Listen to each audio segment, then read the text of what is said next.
Hi, katzcradul here. I subscribe to a YouTube channel I like very much called TheRealVirginiaWind. I like this guy because he's really laid back and he's involved in a lot of different aspects of prepping, and he's just real calm. I find it very relaxing to watch his videos, and he seems like a very nice guy.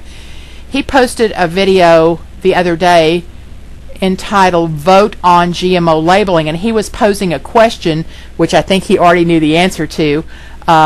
He was saying, you know, if other countries are legislating that any product containing GMO has to be labeled, how come we're not doing that? What's wrong with us? What would be the downside to putting that on a label?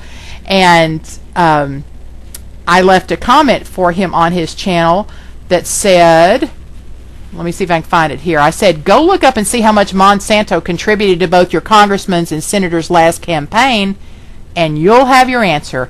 And he wrote back that he wanted to look that up, but it was easier said than done.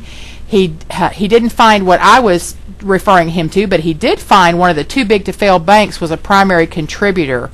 So I wanted to give him the place where he needs to go look, and it is opensecrets.org.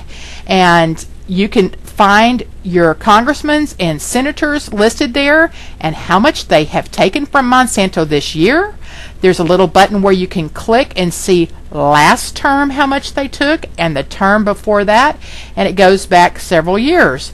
So just for instance, you know, if you wanted to check Missouri, that's where I live, I can see this year that Claire McCaskill, who's a Democrat, has taken $5,000 from Monsanto, and Roy Blunt, who's a Republican, has taken, I think, $10,000 from them. It's time to play hardball, folks. I'm giving you the tools you need, easy ways to check and see what's going on. Even an easy link I gave you last week of how to write letters and make phone calls. It's a site that will just notify you when there's something, a bill on the floor that needs to be voted on, that needs your action.